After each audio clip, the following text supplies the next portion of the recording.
Hello friends, Shashi Agarwal channel के अंदर मैं doctor Shashi Agarwal welcome you all. तो आज का जो हमारा सब्जेक्ट है वो है इंट्रोडक्टरी मैक्रो इकोनॉमिक्स, और जिसके अंदर जो हमारा टॉपिक है that is the numerical on the equilibrium level of income. तो ये सेकेंड पार्ट है। तो यहाँ पे ये जो न्यूमेरिकल है that is based on sample paper, और ये प्रीवियस ईयर के पेपर से लिया गया है। Answer the following question based on data given below. Plan investment दे रखी है, सेविंग फंक्शन दे रखा है, हमने इक्विलिब्रियम लेवल ऑफ इनकम निकालना है और कंजम्पशन फंक्शन को कैलकुलेट करना है। उसी के साथ ही हमने aggregate demand at the income of ₹300 crore. अगर आपको मेरा ये एफर्ट सही लगता है तो इस वीडियो को लाइक कीजिए, शेयर कीजिए तथा मेरे चैनल शशि अग्रवाल को सब्सक्राइब कीजिए। तो ये हमारे पास प्रॉब्लम दे रखी है। तो यहाँ पे answer the following question based on data given below.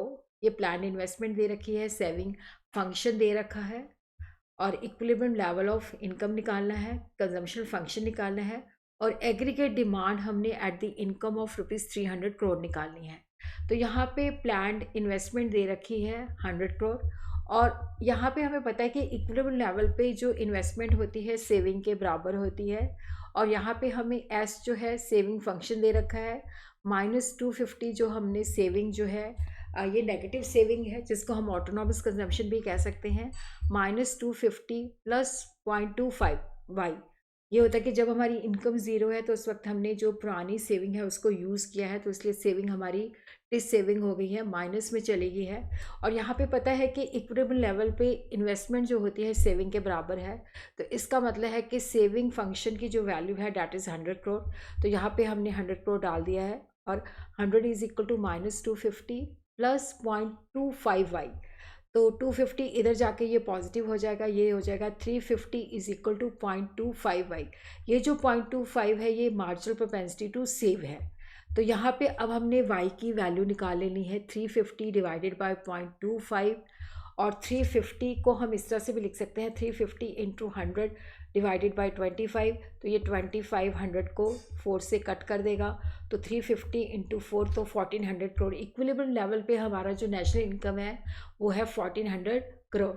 अब हम दूसरा जो पार्ट है उसको निकालेंगे जिसके अंदर क्या है कंजम्पशन फंक्शन। और कंजम्पशन फंक्शन हमें पता है कि C इज़ इक्वल टू, ये ऑटोनॉमस कंजम्पशन है, ये MPC है, marginal propensity to consume, y b y. तो जो ऑटोनॉमस कंजम्पशन है विच इज़ इक्वल टू 250 जो माइनस सेविंग के बराबर है। तो यहाँ पे हमें ये हमारा सेविंग फंक्शन दिया हुआ है, ये हमारा MPS है।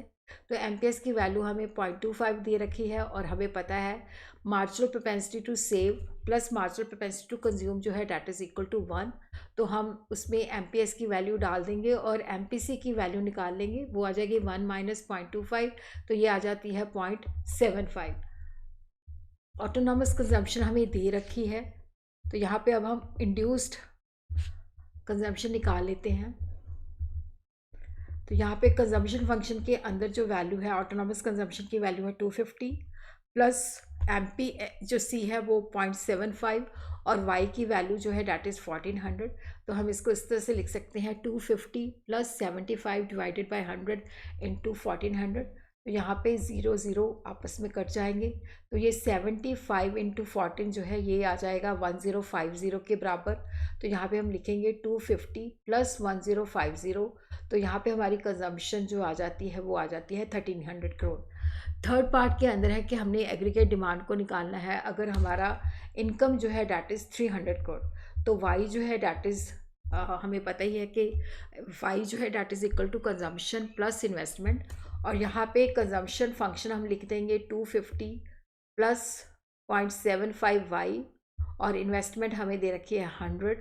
तो यहाँ पे हम जो इनकम है 250 प्लस 75 डिवाइडेड बाई 100, और वाई जो है यहाँ पे हमें 300 दे रखा है प्लस 100। तो इस तरह से हम डाल देंगे, ये 2 0 इसके साथ कट जाएंगे, तो 250 प्लस 75 इंटू 3 प्लस 100।